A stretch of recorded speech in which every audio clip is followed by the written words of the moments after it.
The book of Philemon. Well, N.T. Wright defines a worldview as a story in which people sense themselves at home and without which they would feel dangerously disoriented. It's so important to catch in our story of the Bible that, and I quoted from C.S. Lewis's essay, Man or Rabbit, a couple of times ago, the difference between the Christian worldview and basically every other way of thinking of life is that the Christian sees their life, in short, in this phrase, in Christ. In other words, through the Messiah, Paul would say, by looking at the world through the Messiah, through his death, burial, resurrection, thus the promise of resurrection for all believers, that worldview sets up a different way of just looking at reality. We're not just trying to be good people. We're not trying to get morally better, to improve. That would be, as Lewis would call it, the rabbit view of life, just becoming better people. But we are becoming changed. We're being transformed, and that transformation thus makes our worldview, just the way we think of the world, different. N.T. Wright wrote this at the beginning of his magisterial volume on the Apostle Paul, 1,000 pages, and his opening page, he dealt with the book of Philemon, the letter of Philemon, and he said this: "It is stretching the point only a little to suggest that if we had no other first century evidence for the movement that came to be called Christianity, the letter of Philemon ought to make us think, something is going on here. Something is different. People don't say this sort of thing. This isn't how the world works. A new way of life is being attempted. He is trying out a new path." Well, what is that path?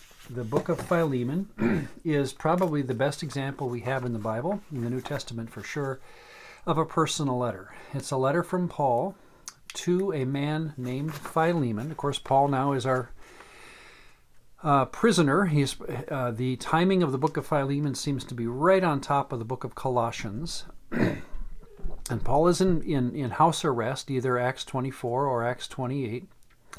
He is writing to a man named Philemon. Now, he is living in Colossae or Laodicea nearby.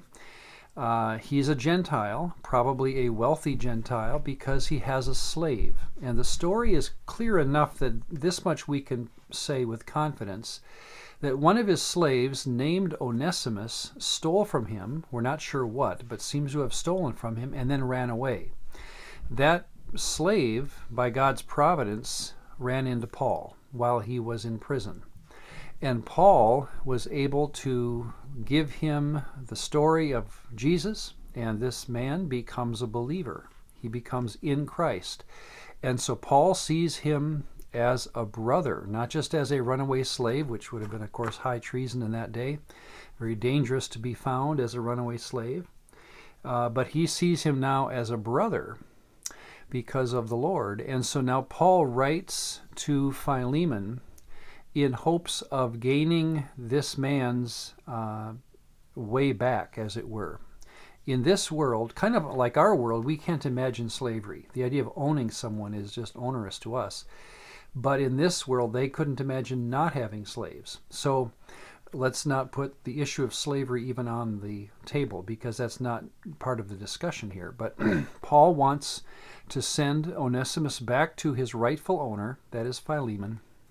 And so he writes this letter, and he says things like this, verses 10 through 12.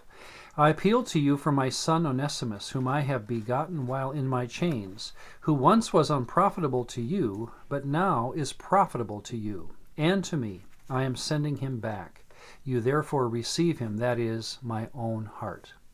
Verses 15 and 16. "Perhaps he departed for a while for this purpose, that you might receive him forever, no longer as a slave, but more than a slave, a beloved brother, especially to me, but now much more to you, both in the flesh and in the Lord." And then verses 19 to 21. "I, Paul, am writing with my own hand. I will repay, not to mention to you that you owe me even your own soul besides. Yes, brother, let me have joy from you in the Lord. Refresh my heart in the Lord.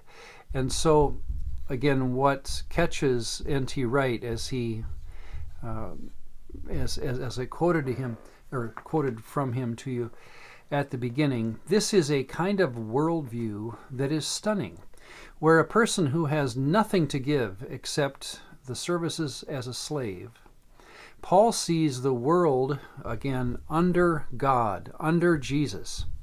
And in that worldview, because everyone who is a believer in the Lord and in Jesus is in the Lord, participating with this story where we will not ever face death. Death is no longer part of our story. We will resurrect and live forever with Jesus and with God. That story is so changing that now Paul will look not only at this man as a brother, but also at this man as a brother.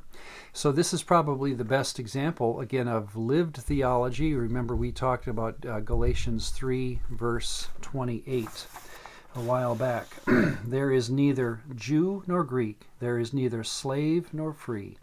There is neither male nor female, for you are all one in Christ Jesus.